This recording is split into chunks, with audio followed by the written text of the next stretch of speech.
There is no escape. We pay for the violence of our ancestors. From the collected sayings of Muad'Dib by the Princess Irulan. Jessica heard the disturbance in the great hall, turned on the light beside her bed. The clock there had not been properly adjusted to local time, and she had to subtract 21 minutes to determine that it was about 2 a.m. The disturbance was loud and incoherent. Is this the Harkonnen attack? She wondered. She slipped out of bed, checked for screen monitors to see where her family was. The screen showed Paul asleep in the deep cellar room that hastily converted to a bedroom for him. The noise obviously wasn't penetrating to his quarters. There was no one in the Duke's room. His bed was unrumpled. Was he still at the field CP? There were no screens yet to the front of the house. Jessica stood in the middle of her room, listening. There was one shouting, incoherent voice. She heard someone call for Dr. Yui. Jessica found a robe, pulled it over her shoulders, pushed her feet into slippers, strapped the cryos knife to her leg. Again a voice called out for Yue. Jessica belted the robe around her, stepped into the hallway. Then the thought struck her. What if Leto's hurt? The hall seemed to stretch out forever under her running feet. She turned through the arch at the end, dashed past the dining hall and down the passage to the great hall, finding the place brightly lighted, all the wall suspensors glowing at maximum. To her right, near the front entry, she saw two house guards holding Duncan Idaho between them. His head lolled forward, and there was an abrupt, panting silence to the scene. One of the house guards spoke accusingly to Idaho. You see what you did? You woke the Lady Jessica. The great draperies billowed behind the man, showing that the front door remained open. There was no sign of the Duke or Yue. Mapes stood to one side, staring coldly at Idaho. She wore a long brown robe with serpentine design at the hem. Her feet were pushed into unlaced desert boots. So I woke the Lady Jessica, Idaho muttered. He lifted his face toward the ceiling, bellowed, My sword was first blooded on Grumman. Great mother, he's drunk, Jessica thought. Idaho's dark round face was drawn into a frown. His hair, curling like the fur of a black goat, was plastered with dirt. A jagged rent in his tunic exposed an expanse of the dress shirt he had worn at the dinner party earlier. Jessica crossed to him. One of the guards nodded to her without releasing his hold on Idaho. We didn't know what to do with him, my lady. He was creating a disturbance out front, refusing to come inside. We were afraid locals might come along and see him. That wouldn't do at all. Give us a bad name here. Where has he been? Jessica asked. He escorted one of the young ladies home from the dinner, my lady. Howard's orders. Which young lady? One of the escort wenches. You understand, my lady. He glanced at Mapes, lowered his voice. They're always calling on Idaho for special surveillance of the ladies, and Jessica thought, so they are. But why is he drunk? She frowned, turned to Mapes. Mapes bring a stimulant. I'd suggest caffeine. Perhaps there's some of the spiced coffee left. Mapes shrugged, headed for the kitchen. Her unlaced desert boots slapped against the stone floor. Idaho swung his unsteady head around to peer at an angle toward Jessica. Killed more'n 300 men for the Duke, he muttered. What I want to know is why me? Can't live under the ground here. Can't live on the ground here. What kind of place is this, huh? A sound from the side hall entry caught Jessica's attention. She turned, saw Yue crossing to them, his medical kit swinging in his left hand. He was fully dressed, looked pale, exhausted. The diamond tattoo stood out sharply on his forehead. The good doctor, Idaho shouted. Where'd you, Doc? Splintin' pill man? He turned blearily toward Jessica. Making a damn fool of myself, huh? Jessica frowned, remained silent, wondering, why would Idaho get drunk? Was he drugged? Too much spice beer, Idaho said, attempting to straighten. Mapes returned with a steaming cup in her hands, stopped uncertainly behind Yue. She looked at Jessica, who shook her head. Yue put his kit on the floor, nodded greeting to Jessica, said, Spice beer, eh? Best damn stuff ever tasted, Idaho said. He tried to pull himself to attention. My sword was first blooded on Grumman. Killed a Harkin, killed him for the Duke. Yue turned, looked at the cup in Mapes' hand. What is that? Caffeine, Jessica said. Yue took the cup, held it toward Idaho. Drink this, lad. Don't want any more to drink. Drink it, I say. Idaho's head wobbled toward Yue, and he stumbled one step ahead, dragging the guards with him. I'm almighty fed up with pleasing the Imperial Universe, Doc. Just once we're gonna do the thing my way. After you drink this, Yue said. It's just caffeine. It's probably like all Reza this planet. Damn sun-stewed bride. Nothing has a ride color. Everything's wrong, or Well, it's night time now, Yue said. He spoke reasonably. Drink this like a good lad. It'll make you feel better. Don't want to feel better. I can't argue with him all night, Jessica said, and she thought, this calls for shock treatment.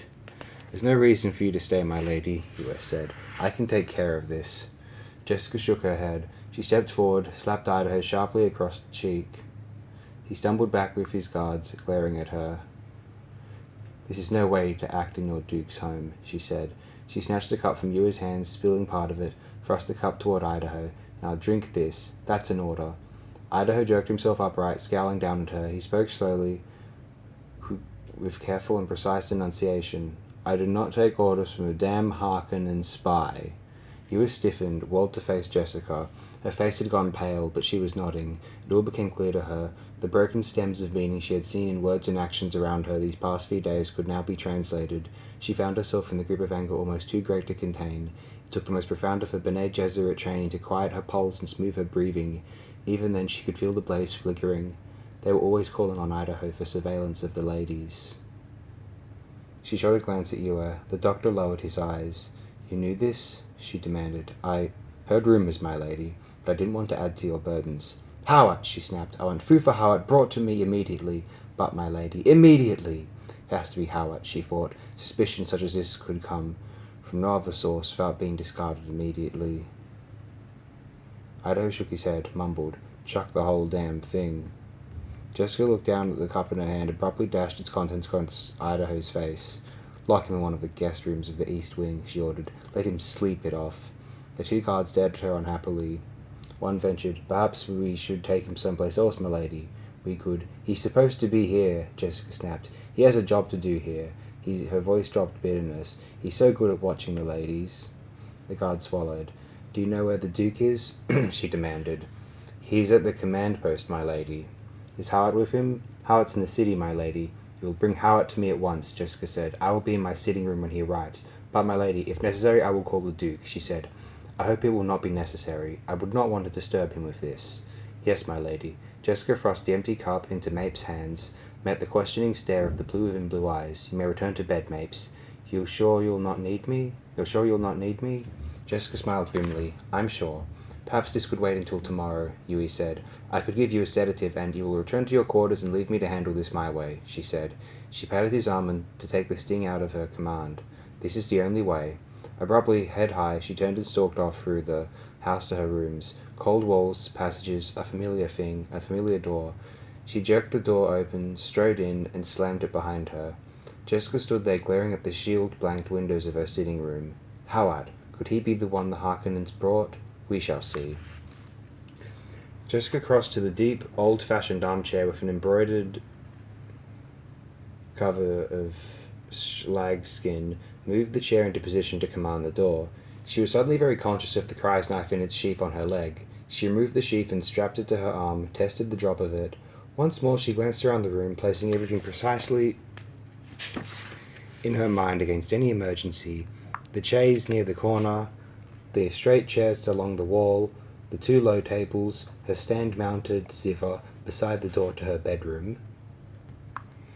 Pale rose light glowed from the dispenser lamps. She dimmed them, sat down in the armchair, patting the upholstery, appreciating the chair's regal heaviness for this occasion. Now let him come, she thought. We shall see what we shall see. And she prepared herself in the Bene Gesserit fashion for the wait, accumulating patience, saving her strength. Sooner than she had expected, a rap sounded at the door, and Howard entered at her command. She watched him without moving from the chair, seeing the crackling sense of drug-induced energy in his movements, seeing the fatigue beneath. Howard's roomy old eyes glittered. His leathery skin appeared faintly yellow in the room's light, and there was a wide, wet stain on the sleeve of his knife arm. She smelled blood there. Jessica gestured to one of the straight-backed chairs, said, Bring that chair and sit facing me. Howard bowed, obeyed. That drunken fool of an Idaho, he thought. He studied Jessica's face, wondering how he could save this situation. It's long past time to clear the air between us, Jessica said. What troubles my lady? He sat down, placed hands on knees. Don't play coy with me, she snapped. If Yue didn't tell you why I summoned you, then one of your spies in my household did. Shall we be at least that honest with each other? As you wish that, my lady. First, you will answer me one question. She she said. Are you now a Harkonnen agent? Howard surged half out of his chair, his face dark with fury, demanding, You dare insult me so? Sit down, she said. You insulted me so. Slowly, he sank back into the chair, and Jessica, reading the signs on this face that she knew so well, allowed herself a deep breath. It isn't Howard. Now I know you remain loyal to my Duke, she said. I'm prepared, therefore, to forgive your affront to me. Is there something to forgive? Jessica scowled, wondering. Shall I play my trump? Shall I tell him of the Duke's daughter I have carried within me for these few weeks? No. Leto himself doesn't know. This would only complicate his life, divert him in a time when he must concentrate on our survival. There is yet time to use this. A truthsayer would solve this, she said, but we have no truthsayer qualified by the High Board. As you say, we've no truthsayer. Is there a traitor among us? She asked. I've studied our people with great care. Who could it be? Not Gurney. Certainly not Duncan. Their lieutenants are not strategically enough placed to consider. It's not you, Fufa. It cannot be Paul. I know it's not me. Dr. Yui, then? Shall I call him in and put him to the test? You know that's an empty gesture, Howard said. He's conditioned by the High College. That I know for certain. Not to mention that his wife was a Bene Gesserit slain by the Harkonnens, Jessica said. So that's what happened to her, Howard said. Haven't you heard the hate in his voice when he speaks the Harkonnen name? You know I don't have the ear, Howard said. What brought this base suspicion on me? She asked. Howard frowned. My lady puts her servant in an impossible position. My first loyalty is to the Duke. I'm prepared to forgive much because of that loyalty, she said. And again I must ask, is there something to forgive? Stalemate? She asked. He shrugged. Let us discuss something else for a minute, then, she said. Duncan Idaho, the admirable fighting man whose abilities at guarding and surveillance are so esteemed. Tonight he overindulged in something called spy spear. He reports that others among our people have been stupefied by this concoction. Is that true? You have your reports, my lady. So I do. Don't you see this drinking as a symptom, Fufa? My lady speaks riddles. Apply your mentat abilities to it, she snapped. What's the problem with Duncan and the others? I can tell you in 4 words. They have no home. He jabbed a finger at the floor. Arrakis, that's their home. Arrakis is an unknown. Caladan was their home, but we've uprooted them. They have no home, and they fear the Duke's failing them. He stiffened. Such talk from one of the men would be cause for... Oh, stop that, Fufa.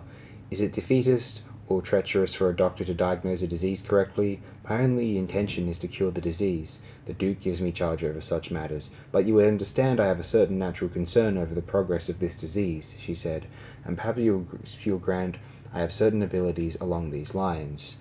Will I have to shock him severely? She wondered. He needs shaking up, something to break him from routine. There could be many interpretations for your concern, Howard said. He shrugged. Then you've already convicted me? Of course not, my lady, but I cannot afford to take any chances, the situation being what it is. A threat to my son got past you right here in this house, she said. Who took that chance? His face darkened. I offered my resignation to the Duke. Did you offer your resignation to me? Or to Paul? Now he was openly angry, betraying it in quickness of breathing and dilation of nostrils, a steady stare. She saw a pulse beating at his temple. I'm the Duke's man, he said, biting off the words. There is no traitor, she said. The threat's something else. Perhaps it has to do with the lasguns. Perhaps they'll risk secreting a few lasguns with timing mechanisms aimed at house shields.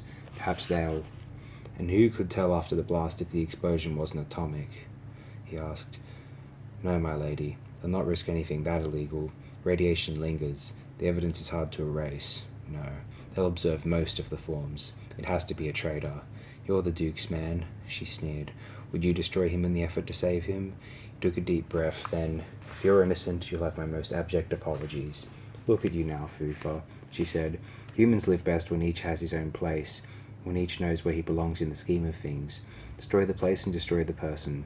You and I, Fufa, of all those who love the Duke, are most ideally situated to destroy the other's place. Could I not whisper suspicions about you into the Duke's ear at night? When would he be most susceptible to such whispering, Fufa? Must I draw it for you more clearly? You threaten me? He growled. Indeed not. I merely point out to you that someone is attacking us through the basic arrangement of our lives. It's clever, diabolical. I propose to negate this attack by so ordering our lives that there will be no chinks for such barbs to enter. You accuse me of whispering baseless suspicions? Baseless, yes.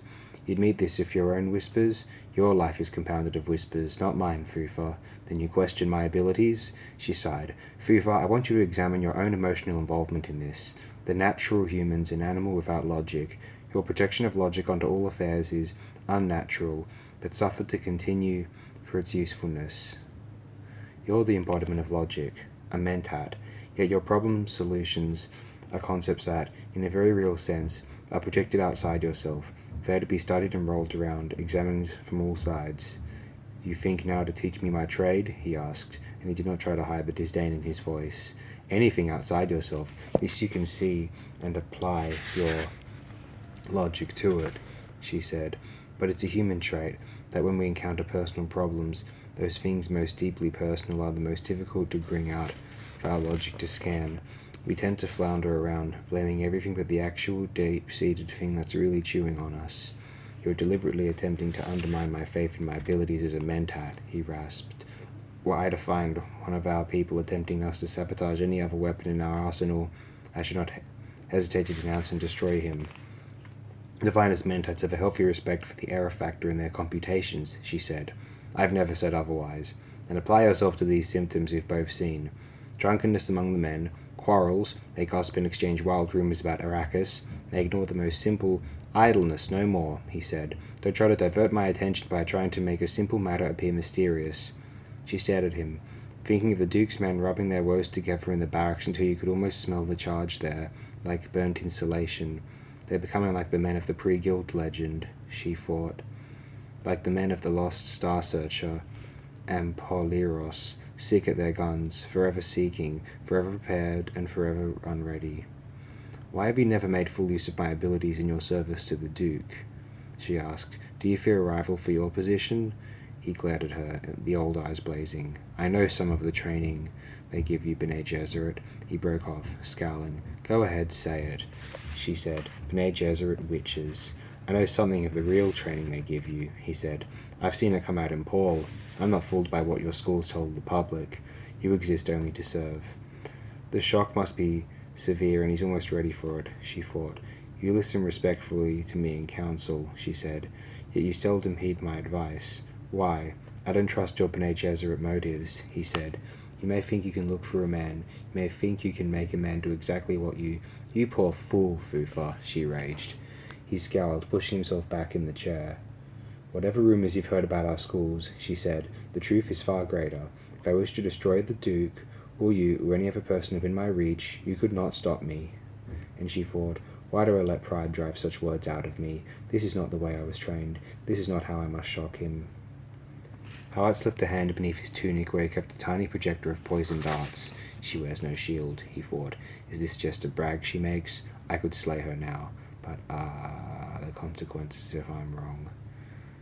Jessica saw the gesture toward his pocket, said, Let us pray violence shall never be necessary between us. A worthy prayer, he agreed. Meanwhile, the sickness spreads among us, she said. I must ask you again, isn't it more reasonable to suppose the Harkonnens have planted this suspicion to pit the two of us against each other? We've appeared to return to stalemate, he said. She sighed, thinking he's almost ready for it. The Duke and I are father and mother surrogates to our people, she said. The position, he hasn't married you, Howard said. She forced herself to calmness, thinking, a good riposte, that. But he'll not marry anyone else, she said, not as long as I live. And we are surrogates, as I've said, to break up this natural order in our affairs, to disturb, disrupt, and confuse us, which target offers itself most enticingly to the Harkonnens. He sensed the direction she was taking, and his brows drew down in a lowering scowl. The Duke? She asked. Attractive target, yes, but no one with the possible exception of Paul is better guarded. Me? I tempt them, surely, but they must know the Bene Gesserit make difficult targets. There's a better target, one whose duties create, necessarily, a monstrous blind spot, one to whom suspicion is as natural as breathing, one who builds his entire life on innuendo and mystery. She darted her right hand toward him. You! Howard started to leap from his chair. I have not dismissed you, Fufa, she flared. The old man had almost fell back into his chair, so quickly did his muscles betray him. She smiled without mirth. Now you know something of the real training they give us, she said. Howard tried to swallow in a dry throat. Her command had been real, peremptory, uttered in a tone and manner he had found completely irresistible. His body had obeyed her before he could think about it. Nothing could have prevented his response. Not logic, not passionate anger, nothing.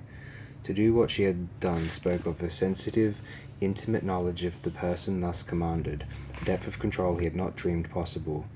"I have said to you before that we should understand each other," she said. "I meant you should understand me. I already understand you, and I tell you now that your loyalty to the Duke is all that guarantees your safety with me." He stared at her, wet his lips with his tongue. "If I desired a puppet, the Duke would marry me," she said. "You might even think he did it of his own free will." Howard lowered his head, looked upward through his spare lashes. Only the most rigid control kept him from calling the guard.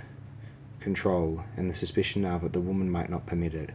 His skin crawled with the memory of how she had controlled him. In the moment of hesitation, she could have drawn a weapon and killed him. Does every human have this blind spot? He wondered. Can any of us be ordered into action before he can resist? The idea staggered him. Who could stop a person with such power? "You've glimpsed the fist within the Bene Gesserit glove," she said. "Few glimpse it and live. What I did was a relatively simple thing for us. You've not seen my entire arsenal. Think on that." "Why aren't you out destroying the Duke's enemies?" he asked. "What would you have me destroy?" she asked.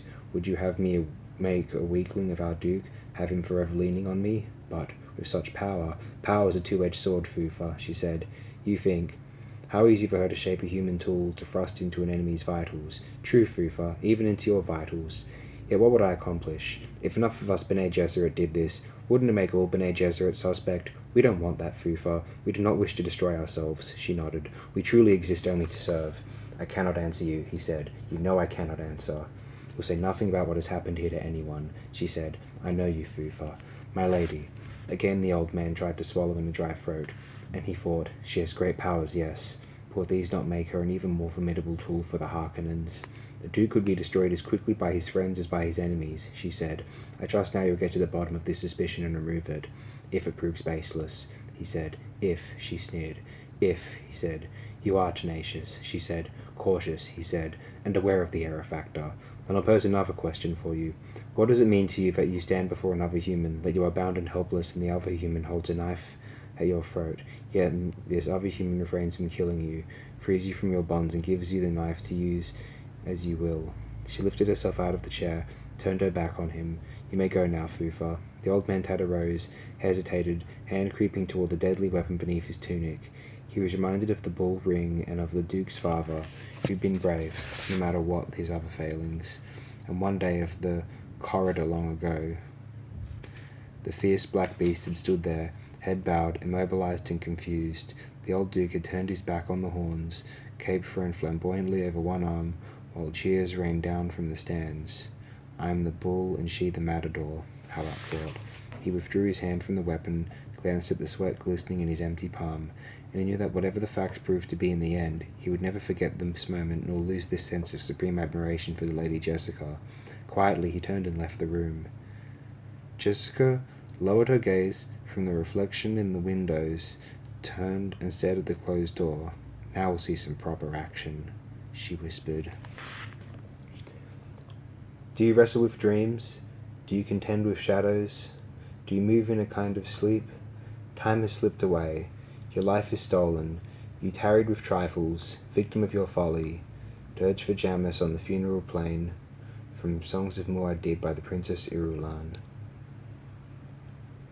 Leto stood in the foyer of his house, studying a note by the light of a single dispenser lamp. Dawn was yet a few hours away, and he felt his tiredness. A Fremen messenger had brought the note to the outer guard just now as the Duke arrived from his command post. The note read, "A column of smoke by day, a pillar of fire by night." There was no signature. What does it mean? He wondered. The messenger had gone without waiting for an answer, and before he could be questioned, he had slipped into the night like some smoky shadow. Leto pushed the paper into a tunic pocket, thinking to show it to Howard later. He brushed a lock of hair from his forehead, took a sighing breath. The anti-fatigue pills were beginning to wear thin. It had been a long 2 days since the dinner party, and longer than that since he had slept. On top of all the military problems, had been the disquieting session of Howard, the report in his meeting of Jessica. Should I waken Jessica? He wondered. There's no reason to play the secrecy game with her any longer. Or is there? Blast and damn that Duncan Idaho. He shook his head. No, not Duncan. I was wrong not to take Jessica into my confidence from the first. I must do it now, before more damage is done. The decision made him feel better, and he hurried from the foyer through the great hall and down the passages toward the family wing. At the turn where the passages split to the service area, he paused. A strange mewling came from somewhere down the service passage. Leto put his left hand to the switch on his shield belt, slipped his kinjal into his right hand. The knife conveyed a sense of reassurance. That strange sound had sent a chill through him. Softly the Duke moved down the service passage, cursing the inadequate illumination. The smallest of suspensors had been spaced about 8 meters apart along here and tuned to their dimmest level. The dark stone wall swallowed the light. A dull blob stretching across the floor appeared out of the gloom ahead. Leto hesitated, almost activated his shield, but refrained because that would limit his movements, his hearing, and because the captured shipment of lasguns had left him filled with doubts. Silently he moved toward the grey blob, saw that it was a human figure, a man face down on the stone. Leto turned him over with a foot, knife poised, bent close in the dim light to see the face. It was the smuggler, Tuek, a wet stain down his chest. The dead eyes stared with empty darkness. Leto touched the stain. Warm. How could this man be dead here? Leto asked himself. Who killed him? The mewling sound was louder here. It came from ahead and down the side passage to the central room where they had installed the main shield generator for the house. Hand on belt switch, kinjal poised, the Duke skirted the body, slipped down the passage and peered around the corner toward the shield generator room. Another grey blob lay stretched on the floor a few paces away, and he saw at once this was the source of the noise. The shape crawled toward him with painful slowness, gasping, mumbling. Leto stilled his sudden constriction of fear, darted down the passage, crouched beside the crawling figure. It was Mapes, the Fremen housekeeper, her hair tumbled around her face, clothing disarrayed. A dull shininess of dark stain spread from her back along her side. He touched her shoulder and she lifted herself on her elbows, head tipped up to peer at him. The eyes black-shadowed emptiness. "See you," she gasped. "Killed. Guard. Sent. Get. Tuek. Escape. My lady. You. Here. No." She flopped forward, her head thumping against the stone. Leto felt for pulse at the temples. There was none. He looked at the stain. She'd been stabbed in the back. Who? His mind raced. Did she mean someone had killed a guard? And Tuek? Had Jessica sent for him? Why? He started to stand up. A sixth sense warned him. He flashed a hand toward the shield switch. Too late. A numbing shock slammed his arm aside. He felt pain there, saw a dart protruding from the sleeve, sensed paralysis spreading from up his arm. He took an agonizing effort to lift his head and look down the passage. Yue stood in the open door of the generator room. His face reflected yellow from the light of a single, brighter dispenser above the door. There was stillness from the room behind him. No sound of generators. Yue, Leto thought. He sabotaged the house generators. We're wide open. Yue began walking toward him, pocketing a dart gun. Leto found he could still speak, gasped, Yue! How? Then the paralysis reached his legs and he slid to the floor with his back propped against the stone wall. Yue's face carried a look of sadness as he bent over, touched Leto's forehead. The Duke found he could feel the touch, but it was remote, dull. The drug on the dart is selective, Yue said. You can speak, but I'd advise against it. He glanced down the hall and again bent over Leto, pulled out the dart, tossed it aside. The sound of the dart clattering on the stones was faint and distant to the Duke's ears. It can't be Yue, Leto thought. He's conditioned. How? Leto whispered. I'm sorry, my dear Duke, but there are things which will make greater demands than this. He touched the diamond tattoo on his forehead. I find it very strange. Myself, an override on my piratic conscience, but I wish to kill a man. Yes, I actually wish it. I will stop at nothing to do it. He looked down at the Duke. Oh, not you, my dear Duke. The Baron Harkonnen. I wish to kill the Baron. Baron. Be quiet, please, my poor Duke. You haven't much time. That pegged tooth I put in your mouth after the tumble at Narkal. That tooth must be replaced. In a moment, I'll render you unconscious and replace that tooth. He opened his hand, stared at something in it. An exact duplicate, its core shaped most exquisitely like a nerve. It'll escape the usual detectors, even a fast scanning, but if you bite down hard on it, the cover crushes. Then, when you expel your breath sharply, you fill the air around you with a poison gas, most deadly. Leto stared up at Yue, seeing madness in the man's eyes, the perspiration along brow and chin. You were dead anyway, my poor Duke, Yue said. But you will get close to the Baron before you die. He will believe you're stupefied by drugs beyond any dying effort to attack him. And you will be drugged and tied. But attack can take strange forms, and you will remember the tooth. The tooth, Duke, Leto Atreides. You will remember the tooth. The old doctor leaned closer and closer until his face and drooping mustache dominated Leto's narrowing vision. The tooth, Yue muttered. Why? Leto whispered. Yue lowered himself to one knee beside the Duke. I made a shaitan's bargain with the Baron, and I must be certain he has fulfilled his half of it. When I see him, I'll know. When I look at the Baron, then I will know. But I'll never enter his presence without the price. You're the price, my poor Duke. And I'll know when I see him. My poor Wana taught me many things, and one is to see certainty of truth when the stress is great. I cannot do it always, but when I see the Baron, then I will know. Leto tried to look down at the tooth in Yue's hand. He thought this was happening in a nightmare. It could not be. Yue's purple lips turned up in a grimace. I'll not get close enough to the Baron, or I do this myself. No, I'll be detained at a safe distance. But you... now. You, my lovely weapon. He'll want you close to him, to gloat over you, to boast a little. Leto found himself almost hypnotized by a muscle on the left side of Yue's jaw. The muscle twisted when the man spoke. Yue leaned closer. And you, my good Duke, my precious Duke, you must remember this tooth. He held it up between thumb and forefinger. It will be all that remains to you. Leto's mouth moved without sound. Then, refuse. No, you mustn't refuse, because in return for this small service, I'm doing a thing for you. I will save your son and your woman. No other can do it. They can be removed to a place where no Harkonnen can reach them. How? Save them, Leto whispered, but making it appear they're dead, by secreting them among people who draw knife at hearing the Harkonnen name. You hate the Harkonnen so much, they'll burn a chair in which a Harkonnen has sat, salt the ground over which a Harkonnen has walked. He touched Leto's jaw. Can you feel anything in your jaw? The Duke found that he could not answer. He sensed distant tugging, saw Yue's hand come up with the ducal signet ring.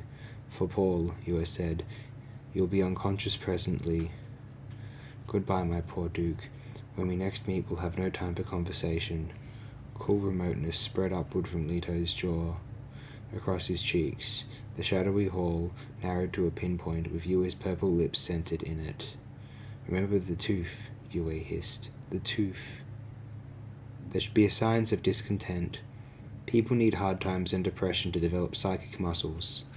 From Collected Sayings of Muad'Dib by the Princess Irulan. Jessica awoke in the dark, feeling premonition in the stillness around her. She could not understand why her mind and body felt so sluggish. Skin raspings of fear ran along her nerves. She thought of sitting up and turning on a light, but something stayed the decision. Her mouth felt strange. Lump, lump, lump, lump. It was a dull sound, directionless in the dark. Somewhere. The waiting moment was packed with time, with rustling needlestick movements. She began to feel her body, grew aware of bindings on wrists and ankles, a gag in her mouth. She was on her side, hands tied behind her. She tested the bindings, realized they were crimscale fiber, would only claw tighter as she pulled. And now she remembered. There had been movement in the darkness of her bedroom, something wet and pungent slapped across her face, filling her mouth, hands grasping for her. She had gasped, one indrawn breath, sensing the narcotic in the wetness. Consciousness had receded, sinking her into a black bin of terror. It has come, she thought. How simple it was to subdue the Bene Gesserit. All it took was treachery. Herbert was right. She forced herself not to pull on her bindings. This is not my bedroom, she thought. They've taken me someplace else. Slowly she marshaled the inner calmness. She grew aware of the smell of her own stale sweat with its chemical infusion of fear. Where is Paul? She asked herself. My son. What have they done to him? Calmness. She forced herself to it, using the ancient routines. But terror remained so near. Leto. Where are you, Leto? She sensed it diminishing in the dark. It began with shadows. Dimensions separated, became new forms of awareness. White. A line under a door. I'm on the floor. People walking. She sensed it through the floor. Jessica squeezed back the memory of terror. I must remain calm, alert, and prepared. Make it only one chance. Again she forced the inner calmness. The ungainly thumping of her heartbeats evened, shaping out time. She counted back. I was unconscious about an hour. She closed her eyes, focused her awareness onto the approaching footsteps. 4 people. She counted the differences in their steps. I must pretend I'm still unconscious. She relaxed against the cold floor, testing her body's readiness. Heard a door open, sensed increased light through her eyelids. Feet approached, someone standing over her. You are awake, rumbled a basso voice. Do not pretend. She opened her eyes. The Baron Vladimir Harkonnen stood over her. Around them, she recognized the cellar room where Paul had slept, saw his cot at one side, empty. Dispenser lamps were brought in by guards, distributed near the open door. There was a glare of light in the hallway beyond that hurt her eyes. She looked up at the Baron. He wore a yellow cape that bulged over his portable suspensors. The fat cheeks were 2 cherubic mounds beneath spider-black eyes. The drug was timed, he rumbled. We knew to the minute when you'd be coming out of it. How could that be, she wondered. I'd have to know my exact weight, my metabolism, my... Yue! Such a pity you must remain gagged, the Baron said. We could have such an interesting conversation. Yue is the only one it could be, she thought. How? The Baron glanced behind him at the door. Come in, Piter. She had never before seen the man who went to stand beside the Baron, but the face was known. And the man, Piter de Vries, the Mentat assassin. She studied him, hawk features, blue ink eyes that suggested he was a native of Arrakis. The subtleties of movement and stance told her he was not. And his flesh was too well firmed with water. He was tall, though slender, and something about him suggested effeminacy. Such a pity we cannot have our conversation, my dear Lady Jessica, the Baron said. However, I'm aware of your abilities. He glanced at the Mentat. Isn't that true, Piter? As you say, Baron, the man said. The voice was tenor. He touched her spine with a wash of coldness. She had never heard such a chill voice. To one with the Bene Gesserit training, the voice screamed, Killer! I have a surprise for Piter, the Baron said. He thinks he has come here to collect his reward. You, Lady Jessica, but I wish to demonstrate a thing, but he does not really want you. You play with me, Baron? Piter asked, and he smiled. Seeing that smile, Jessica wondered that the Baron did not leap to defend himself from this Piter. Then she corrected herself. The Baron could not read that smile. He did not have the training. In many ways, Piter is quite naive, the Baron said. He doesn't admit to himself what a deadly creature you are, Lady Jessica. I'd shown him, but it'd be a foolish risk. The Baron smiled at Piter, whose face had become a waiting mask. I know what Piter really wants. Piter wants power. He promised I could have her, Piter said. The tenor voice had lost some of its cold reserve. Jessica heard the clue tones in the man's voice. Allowed himself an inward shudder. How could the Baron have made such an animal out of a Mentat? I give you a choice, Piter, the Baron said. What choice? The Baron snapped fat fingers. This woman in exile from the Imperium, or the Duchy of Atreides and Arrakis, to rule as you see fit in my name. Jessica watched the Baron's spider eyes study Piter. You could be Duke here in all but name, the Baron said. Is my Leto dead then? Jessica asked herself. She felt a silent wail begin somewhere in her mind. The Baron kept his attention on the Mentat. Understand yourself, Piter. You want her because she was a Duke's woman. A symbol of his power, beautiful, useful, exquisitely trained for her role, but an entire duchy, Piter. That's more than a symbol, that's the reality. With it, you could have many women, and more. You do not joke with Piter? The Baron turned with that dancing lightness the suspensors gave him. Joke? Remember, I am giving up the boy. You heard what the traitor said about the lad's training. They are alike, this mother and son. Deadly, the Baron smiled. I must go now. I will send in the guard I've reserved for this moment. He's stone deaf. His orders will be to convey you on the first leg of your journey into exile. He'll subdue this woman if he sees her gain control of you. He'll not permit you to untie her gag until you're off Arrakis. If you choose not to leave, he has other orders. You don't have to leave, Piter said. I've chosen. Ah, ha, the Baron chortled. Such quick decision can mean only one thing. I will take the duchy, Piter said, and Jessica thought, doesn't Piter know the Baron's lying to him? But how could he know? He's a twisted Mentat. The Baron glanced down at Jessica. Is it not wonderful that I know Piter so well? I wagered with my master-at-arms that this would be Piter's choice. Ha! Well, I leave now. This is much better. Ah, much better. You understand, Lady Jessica? I hold no rancour toward you. It's a necessity. Speak of this way. Yes.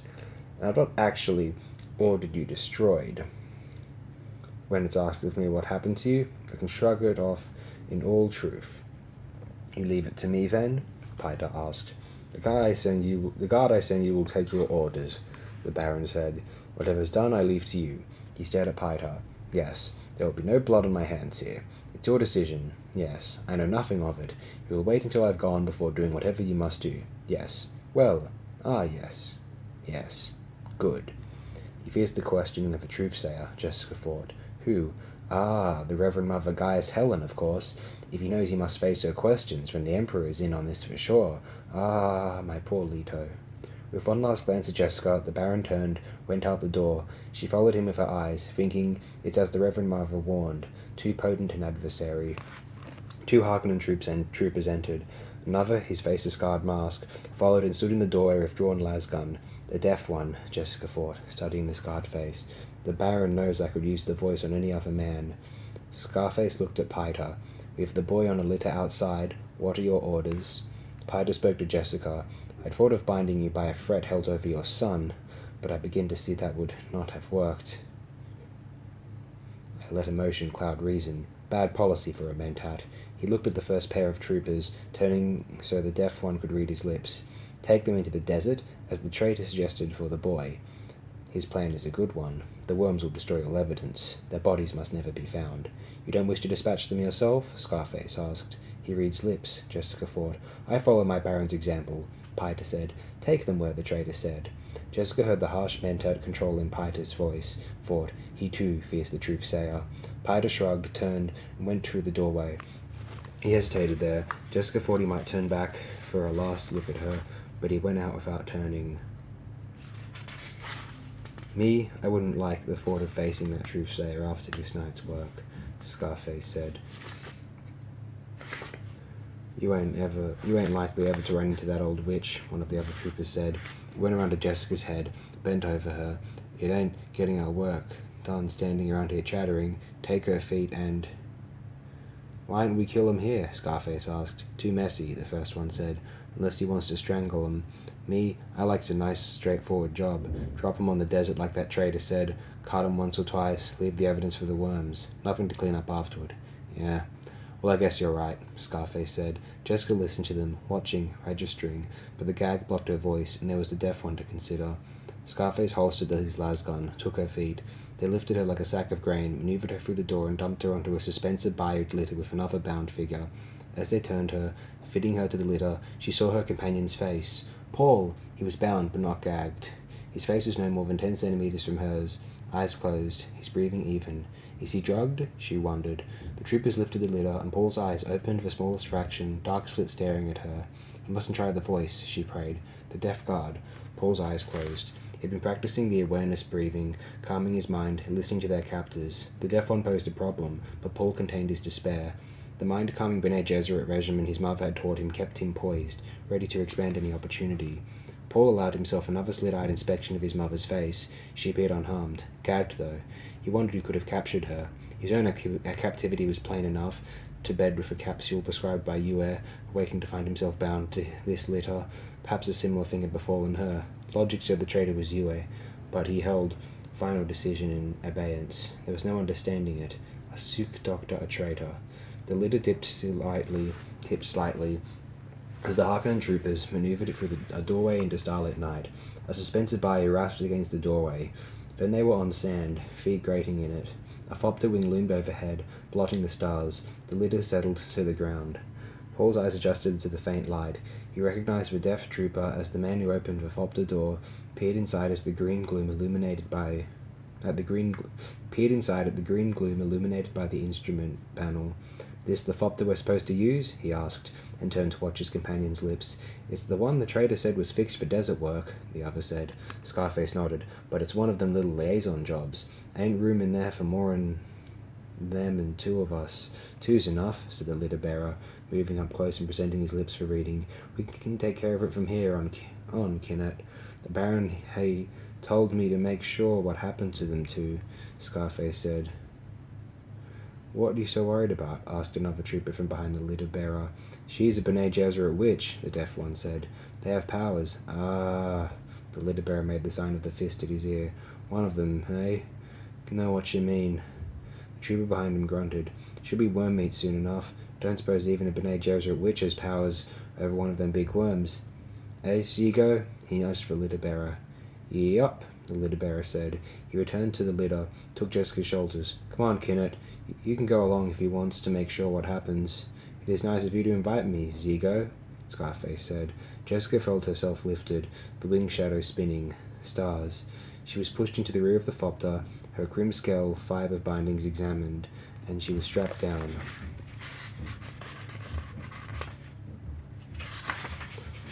Paul was jammed in beside her, strapped securely, and she noted his bonds were simple rope. Scarface, the deaf one they called Kinnet, took his place in front. The litter bearer, the one they called Zigo, came around and took the other front seat. Kinnet closed his door, bind to the controls. The Fopter took off in a wing-tucked surge, headed south over the shield wall. Zigo tapped his companion's shoulder, said, Why don't you turn around and keep an eye on them two? Sure you know the way to go? Kinnet watched Zigo's lips. I listen to the trader, same as you. Kinnet swiveled his seat. Jessica saw the glint of starlight on a lasgun in his hand. The Fopter's light-walled interior seemed to collect illumination as her eyes adjusted, but the guard's scarred face remained dim. Jessica tested her seatbelt, found it loose. She felt roughness in the strap against her left arm, realized the strap had been almost severed, would snap at a sudden jerk. Has someone been at this Fopter preparing it for us? She wondered. Who? Slowly she twisted her bound feet, clear of Paul's. Sure do seem ashamed to waste a good-looking woman like this, Scarface said. You ever have any highborn types? He turned to look at the pilot. Bene Gesserit ain't all highborn, the pilot said, but they look all hidey. He can see me plain enough, Jessica thought. She brought her bound legs up onto the seat, curled into a sinuous ball, staring at Scarface. Real pretty she is, Kinnet said. He wet his lips with his tongue. Sure do seem a shame. Looked at Zigo. You thinking what I think you're thinking? The pilot asked. Who'd be to know? The guard asked. Afterward, he shrugged. I just never had me no highborns. Might never got a chance like this one again. You lay a hand on my mother, Paul grated. He glared at Scarface. Hey, the pilot laughed. Cub's got a bark. Ain't got no bite, though. Jessica thought. Paul's pitching his voice too high. It may work, though. They flew on in silence. These poor fools, Jessica thought, studying her guards and reviewing the Baron's words. They'll be killed as soon as they report success on their mission. The Baron wants no witnesses.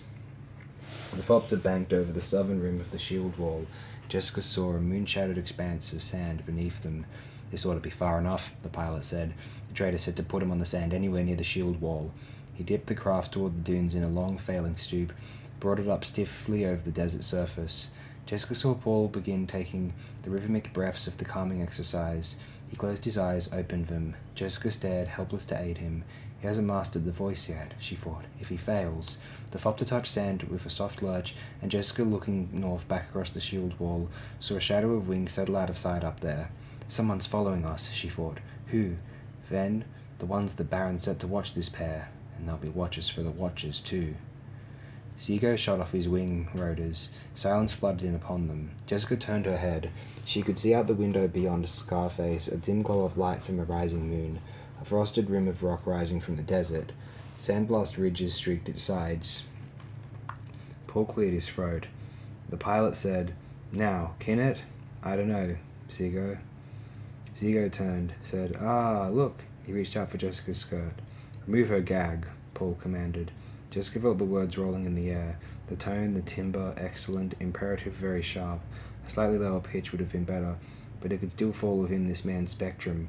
Zigo shifted his hand up to the band around Jessica's mouth, slipped the knot on the gag.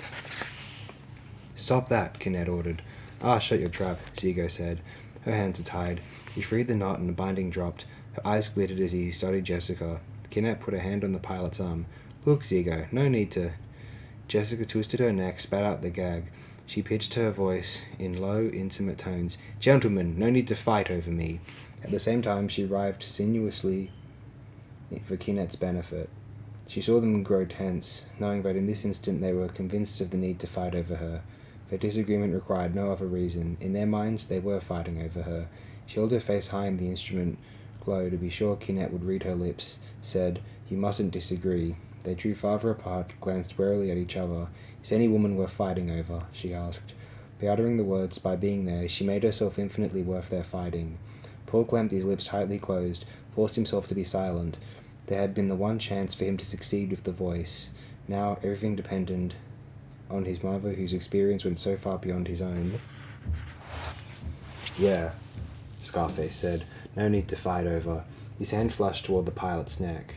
The blow was met by a splash of metal that caught the arm and in the same motion slammed into Kinnet's chest. Scarface groaned, sagged backward against the door. Thought I was some dummy, didn't know that trick, Zigo said. He brought back his hand, revealing the knife. It glittered in reflected moonlight. Now for the cub, he said, and leaned toward Paul. No need for that, Jessica murmured. Zigo hesitated. Wouldn't you rather have me cooperative? Jessica asked. Give the boy a chance. Her lip curled in a sneer. Little enough chance he'd have out there in the sand.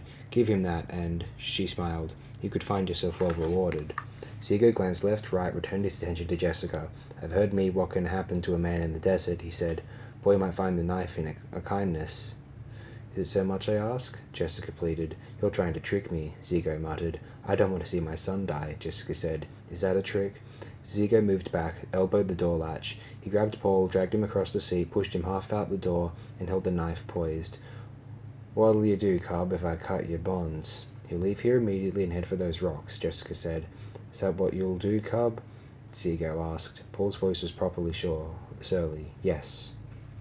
The knife moved down, slashing the bindings of his legs. Paul felt the hand on his back to hurl him down onto the sand, feigned a lurch against the door frame for purchase, turned as though to catch himself, lashed out with his right foot. The toe was aimed with a precision that did credit to his long years of training, as though all of that training focused on this instant. Almost every muscle of his body cooperated in the placement of it. The tip struck the soft part of Zigo's abdomen just below the sternum, slammed upward with terrible force over the liver and through the diaphragm to crush the right ventricle of the man's heart. With one gurgling scream, the guard jerked backward across the seats. Paul, unable to use his hands, continued his tumble onto the sand, landing with a roll that took up the force and brought him back to his feet in one motion. He drove back into the cabin, found the knife and held it in his teeth while his mother sawed her bonds. She took the blade and freed his hands. I could have handled him, she said. He'd have to cut my bindings. That was a foolish risk. He'd have had to cut my bindings. That was a foolish risk. I saw the opening and used it, he said. She heard the harsh control in his voice, said, Yui's house sign is scrawled on the ceiling of this cabin. He looked up, saw the curling symbol. Get out and let us study the craft, she said. There's a bundle under the pilot's seat. I felt it when we got in. Bomb? Doubt it. There's something peculiar here. Paul leaped out to the sand and Jessica followed. She turned, reached under the seat for the strange bundle, sensing Zigo's feet close to her face, feeling dampness on the bundle as she removed it, realizing the dampness was the pilot's blood. Waste of moisture, she thought, knowing that this was Arakeen thinking. Paul stared around them, saw the rock scarp lifting out of the desert like a beach rising from the sea, wind-carved palisades beyond. He turned back at his mother as his mother lifted the bundle from the thopter, saw her stare across the dunes toward the shield wall. He looked to see what drew her attention, saw another thopter swooping toward them, realized they'd not have time to clear the bodies out of this thopter and escape. Run, Paul, Jessica shouted. It's Harkonnens! Arrakis teaches the attitude of the knife, chopping off what's incomplete and saying, now it's complete because it's ended here. From Collected Sayings of Muad'Dib by the Princess Irulan. A man in Harkonnen uniform skidded to a stop at the end of the hall, stared in at Yui, taking in at a single glance Mape's body, the sprawled form of the Duke, Yui standing there. The man held a lasgun in his right hand. There was a casual air of brutality about him, a sense of toughness and poise that sent a shiver through Yui. Sardaukar, Yui thought. A Bashar by the look of him, probably one of the Emperor's own sent here to keep an eye on things. No matter what the uniform, there's no disguising them. You're Yue, the man said. He looked speculatively at the silk skull ring on the doctor's hair, and stared once at the diamond tattoo, and then met Yue's eyes. I am Yue, the doctor said. You can relax, Yue, the man said. When you dropped the house shields, we came right in. Everything's under control here. Is this the Duke? This is the Duke. Dead?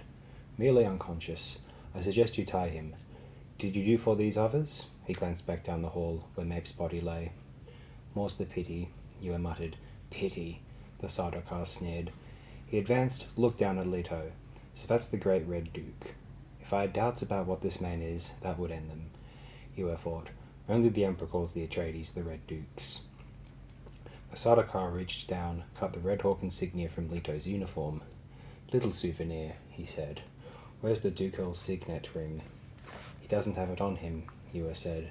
I can see that, the Sardaukar snapped. Hewer stiffened, swallowed. If they press me, bring in a truth-sayer. They'll find out about the ring, about the Thopter I prepared. All will fail. Sometimes the Duke sent the ring of a messenger as surety that an order came directly from him, Hewer said. Must be damned trusted messengers, the Sardaukar muttered.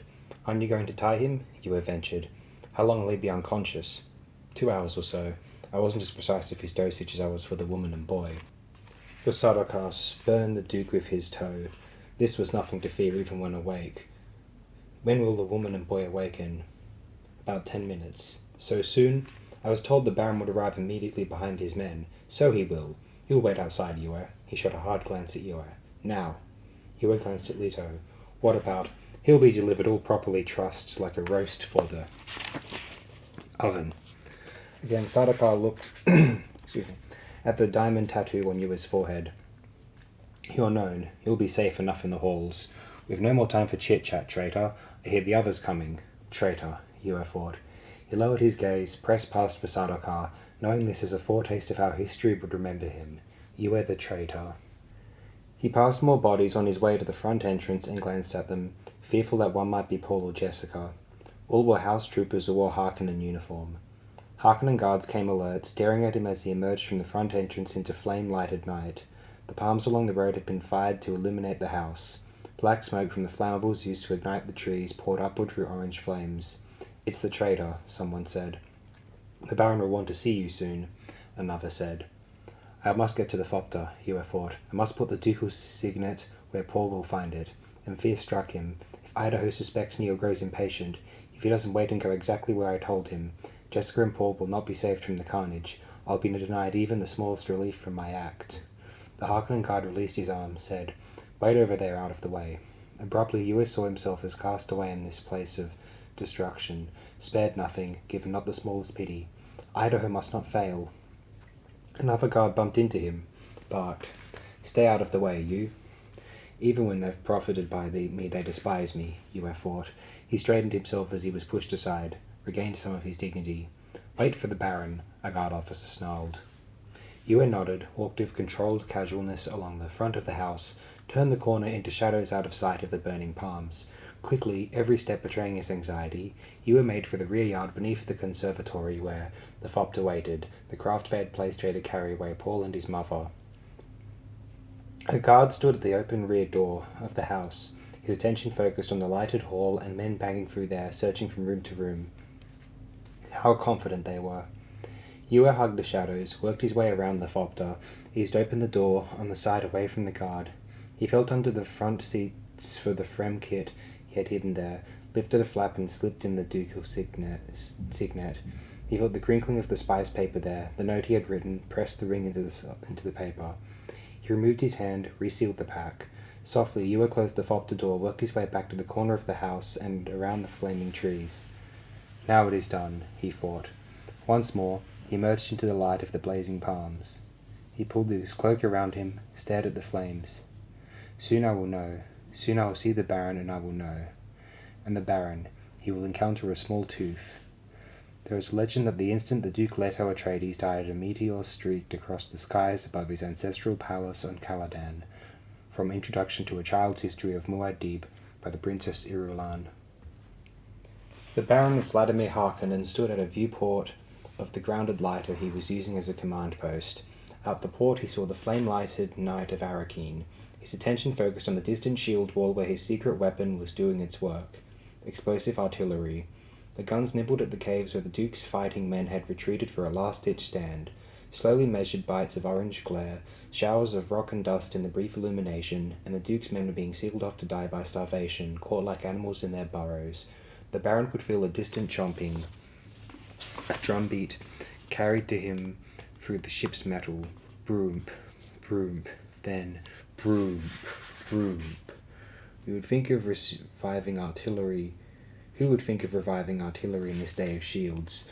The thought was a chuckle in his mind, but it was predictable the Duke's men would run for those caves, and the Emperor would appreciate my cleverness in preserving the lives of our mutual force.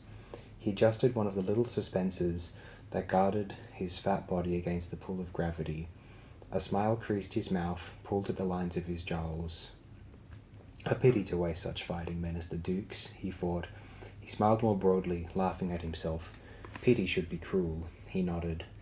Failure was by definition expendable. The whole universe sat there, open to the man who could make the right decisions. The uncertain rabbits had to be exposed, made to run for their burrows, else how could you control them and breed them? He pictured his fighting men as bees routing the rabbits, and he thought, the day hums sweetly when you have enough bees working for you.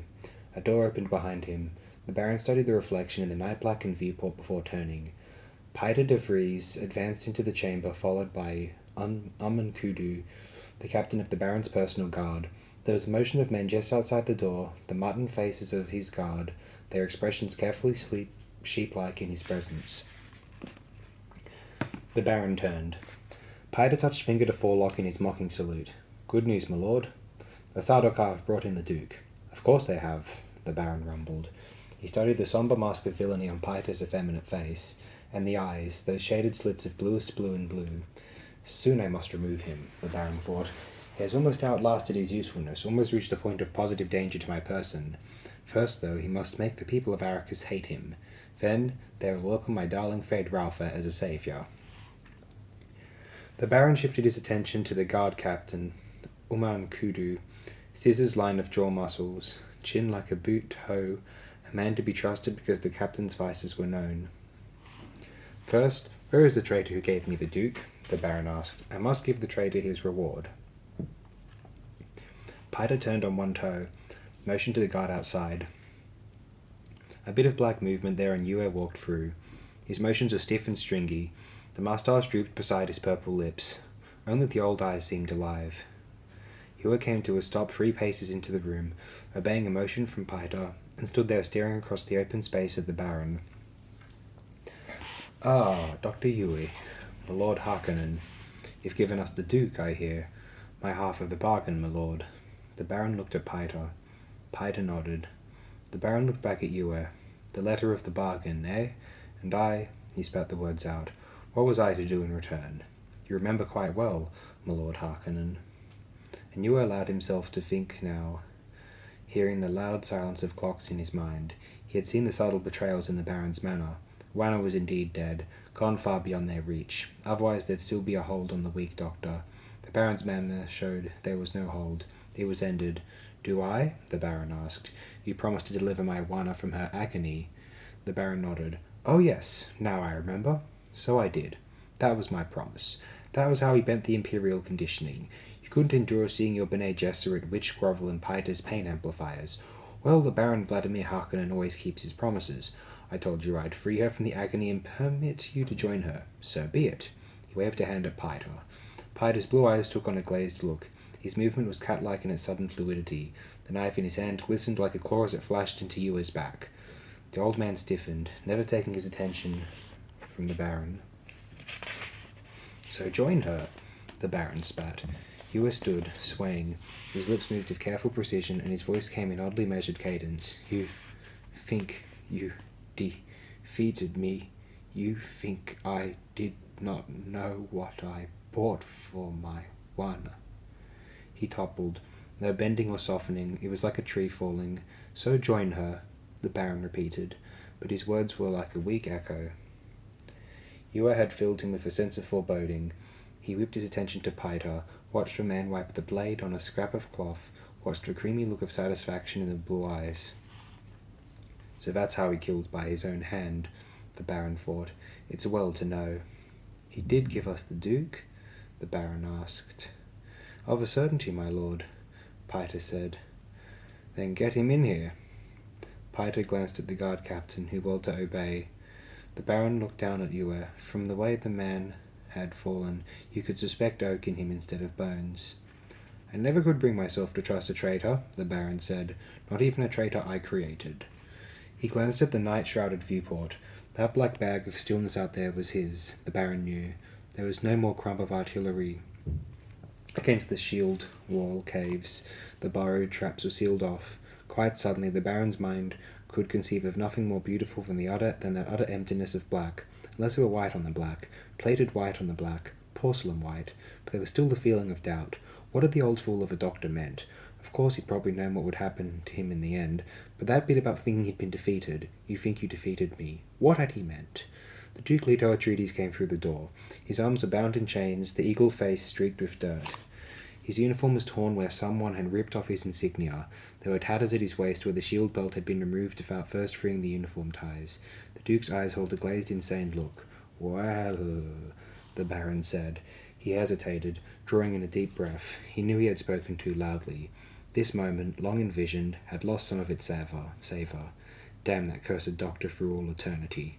"I believe the good Duke is drugged," Piter said. "That's how you were courting for us." Piter turned to the Duke.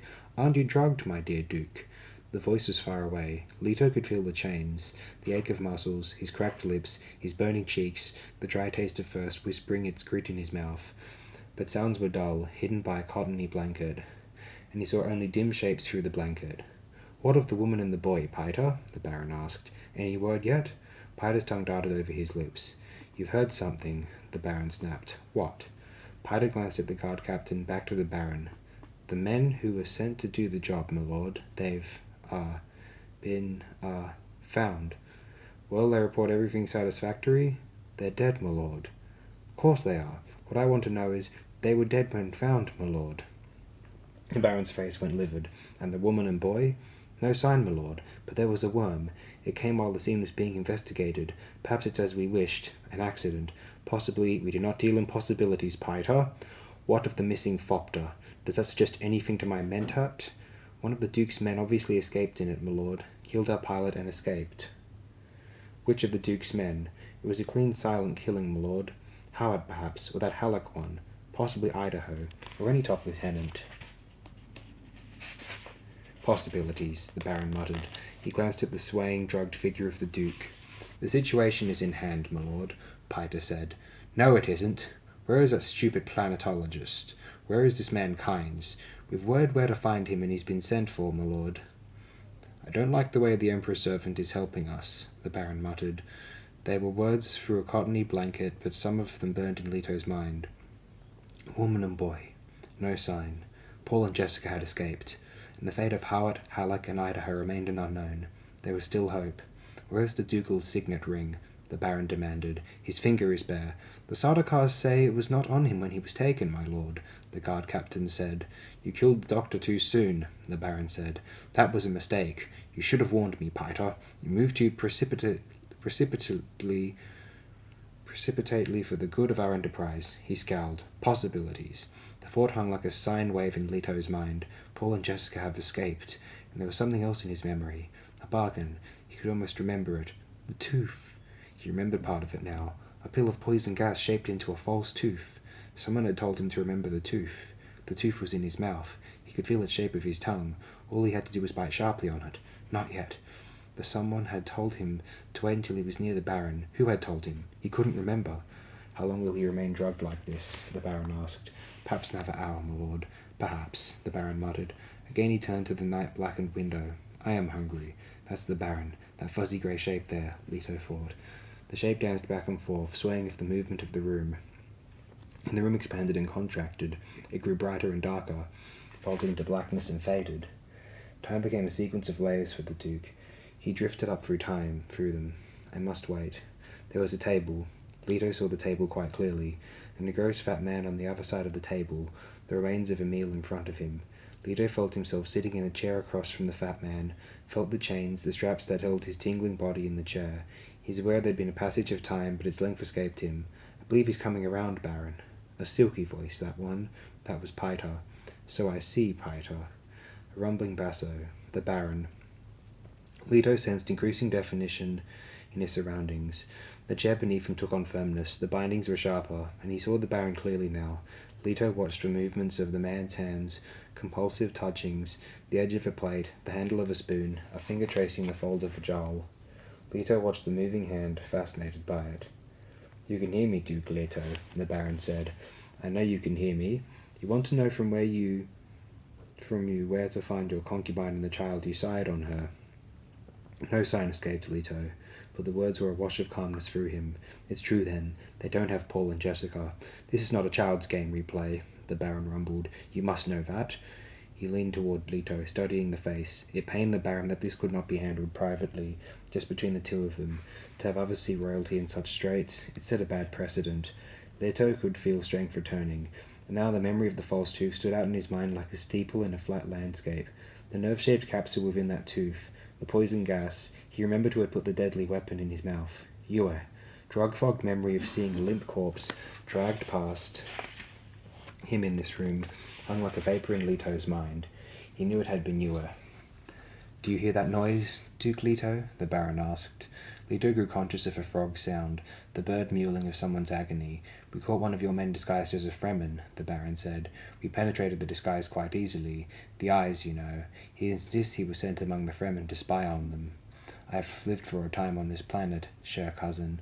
One does not spy on those ragged scum of the desert. Tell me, did you buy their help? Did you send your woman and son to them?" Leto felt fear tighten his chest. "If you have sent them to the desert folk, the search won't stop until they're found." Come, the Baron said. "We don't have much time and pain is quick. Please don't bring it to this, my dear Duke." The Baron looked up at Piter, who stood at Leto's shoulder. "Piter doesn't have all his tools here, but I'm sure he could improvise. Improvisation is sometimes the best, Baron." Their silky, insinuating voice, Leto heard it at his ear. "You had an emergency plan," the Baron said. "Where have your woman and the boy been sent?" He looked at Leto's hand. "Your ring is missing. Does the boy have it?" The Baron looked up, stared into Leto's eyes. "You don't answer," he said. "Will you force me to do a thing I do not want to do?" Piter will use simple, direct methods. I agree they're sometimes the best, but it's not good that you should be subjected to such things.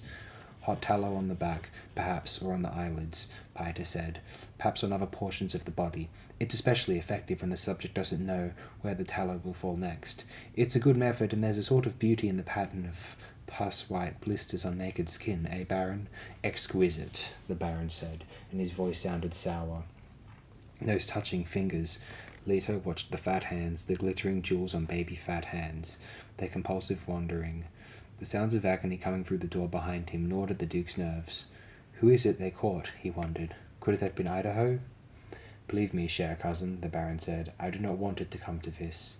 "You think of nerve couriers racing to summon help that cannot come," Piter said. "There's artistry in this, you know." "You're a superb artist," the Baron growled. "Now have the decency to be silent." Leto suddenly recalled a thing Gurney Halleck had said once, seeing a picture of the Baron. "And I stood upon the sand of the sea and saw a beast rise up out of the sea, and upon his heads the name of blasphemy." "We waste time, Baron," Piter said. "Perhaps." The Baron nodded. "You know, my dear Leto, you'll tell us in the end where they are. There's a level of pain that'll buy you." He's most likely correct, Leto thought, were it not for the tooth, and the fact that I truly don't know where they are. The Baron picked up a sliver of meat, pressed the morsel into his mouth, chewed slowly, swallowed. "We must try a new tack," he thought.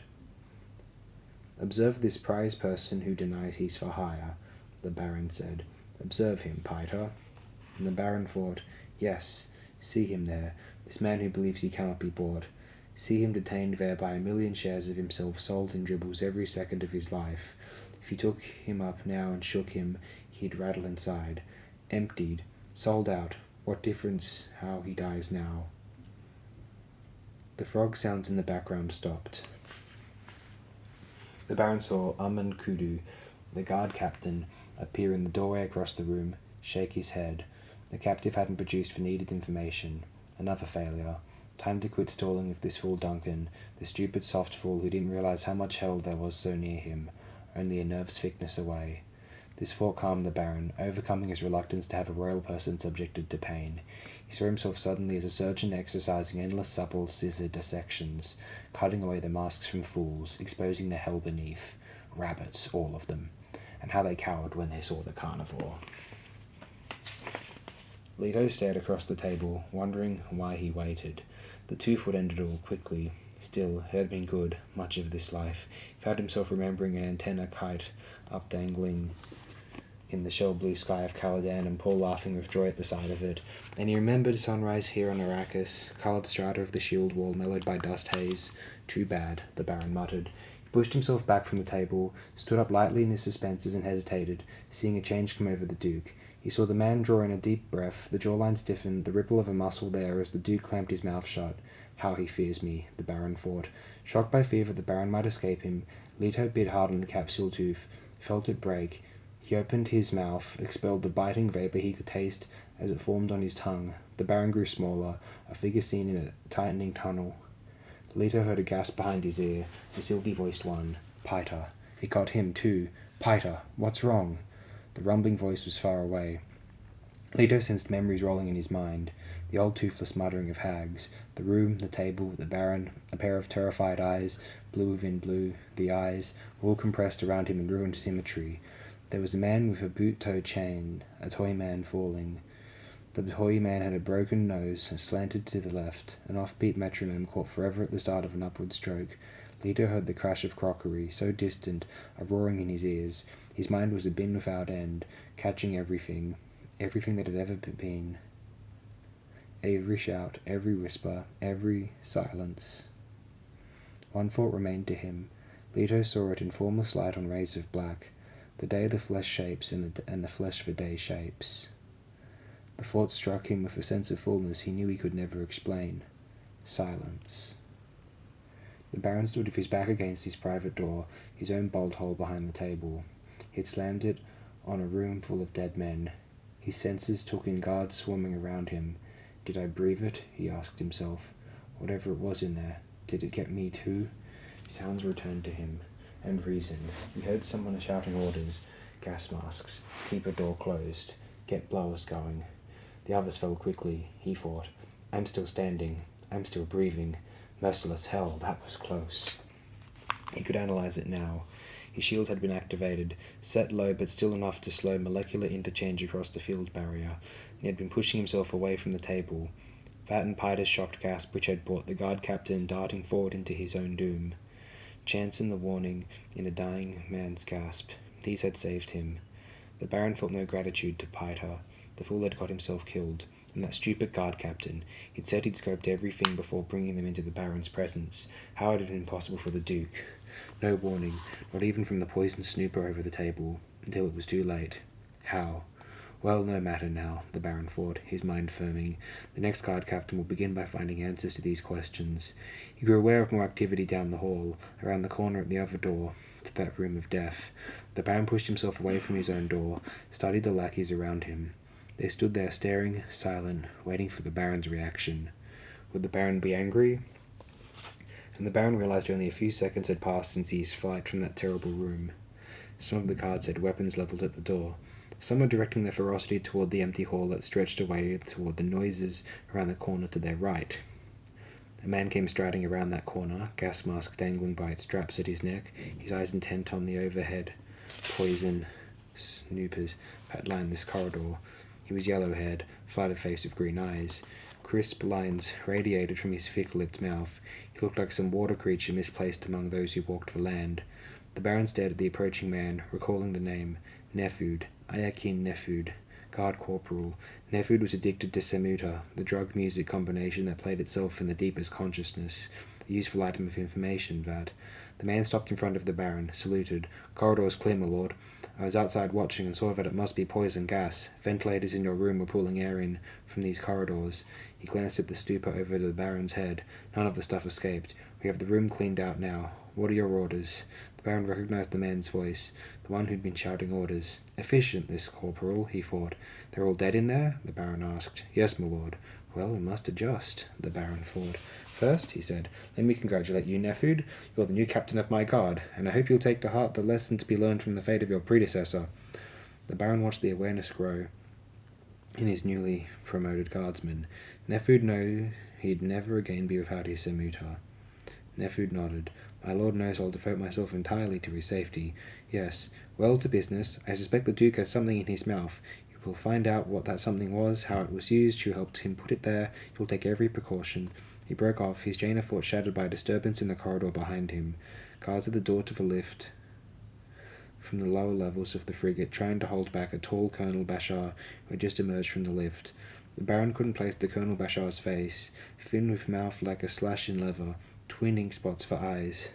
Get your hands off me, you pack of carrion eaters, the man roared, and he dashed the guards aside. Ah, one of the Sardaukar, the Baron thought. The Colonel Bashar came striding toward the Baron, whose eyes went to slits of apprehension. The Sardaukar officers filled him with unease. They all seemed to look like relatives of the Duke, the late Duke, and their manners with the Baron. The Colonel Bashar planted himself half a pace in front of the Baron, hands on hips. The guard hovered behind him in twitching uncertainty. The Baron noted the absence of salute, the disdain in the Sardaukar's manner, and his unease grew. There was only the one legion of them locally, 10 brigades, reinforcing the Harkonnen legions, but the Baron did not fool himself. That one legion was perfectly capable of turning on the Harkonnens and overcoming them. "Tell your men they are not to prevent me from seeing you, Baron," the Sardaukar growled. "My men brought you the Atreides Duke before I could discuss his fate with you. We'll discuss it now." "I must not lose face before my men," the Baron thought. "So," it was a coldly controlled word, and the Baron felt proud of it. "My Emperor has charged me to make certain his royal cousin dies cleanly without agony," the Colonel Bashar said. "Such were the imperial orders to me," the Baron lied. "Did you think I disobey?" "I am to report to my Emperor what I see with my own eyes," the Sardaukar said. "The Duke's already dead," the Baron snapped, and he waved a hand to dismiss the fellow. The Colonel Bashar remained planted, facing the Baron.